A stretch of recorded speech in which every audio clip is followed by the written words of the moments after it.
What advice do you have for trying to help these people, these young people especially, just live the life they want to live and let go of this societal pressure?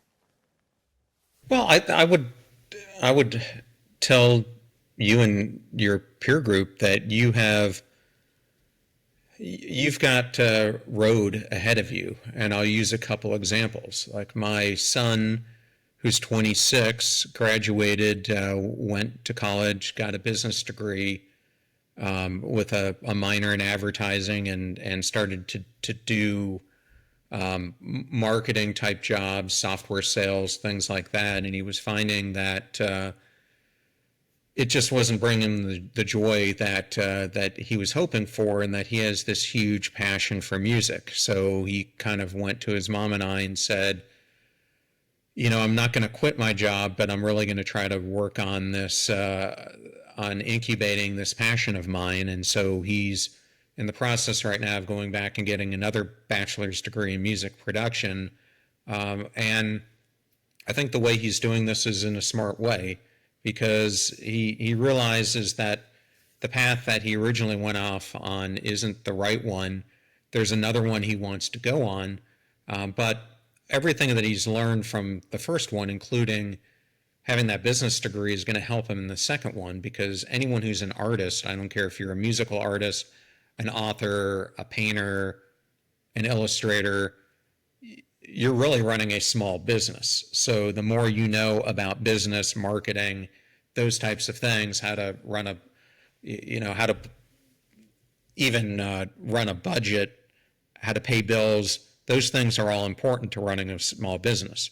Now I'll give you another example of this. I recently had, you started this talking about wanting to be an astronaut. Well, I recently interviewed Susan Kilrain.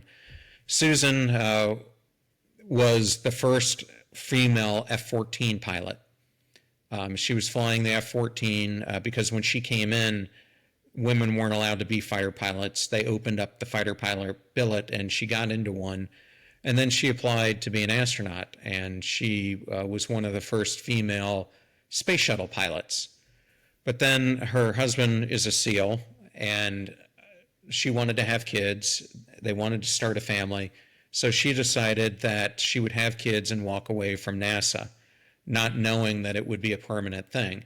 And she expressed to me that one of the hardest things for her was when she left NASA, she had to develop a complete new identity for herself.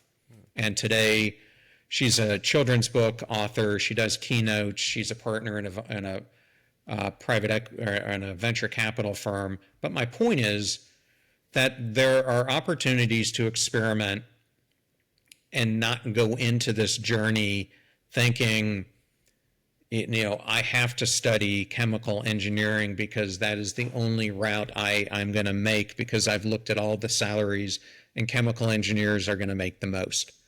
But if you do pursue that and you find yourself 4 or 5 years miserable, I guess what I'm trying to tell you and your audience is that you've got time to pivot. And you've just learned so much through that experience of things you don't want to repeat. And in that pivot that you make, could be going back to school, could be focusing on a new thing, you have a chance to show up differently in that next pivot that you want to make. And I think when you face those things, a life events like that, it's not to look at it as, man, I just wasted 5, 6 years of my life. I mean, look at it for the learning experiences that it gave you and the acceleration that it's now going to give you on this next chapter that you want to pursue. So, because I know that's one of the hardest things for college students, is trying to pick a major. What do I want to do? I know it was a huge struggle for my son, that was keeping him sleepless many nights. And some people find it and feel that passion right away, and it's very easy.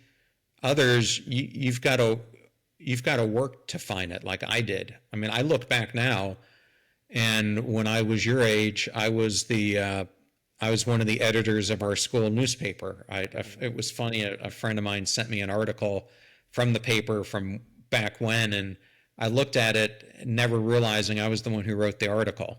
and now, I'm a writer. So Yeah. when I look back, I always had this passion for writing and for journalism and those things, but sometimes it shows up when it's supposed to show up. Yeah. That relates so perfectly to the theme of this podcast, which is just gratitude and how everything in your life, uh, you can be grateful for it, even if it wasn't exactly what the final outcome was. It had a role in building the framework of the present. We can't have this moment right now and everything it is without everything that's happened in the past. And I know I can say that from a very privileged standpoint as a privileged 18-year-old kid. But everything that happens builds who you are. So if you do make mistakes, it will come back and build your future, And that seems to have been your life as well. I think that's so cool. Yeah, absolutely.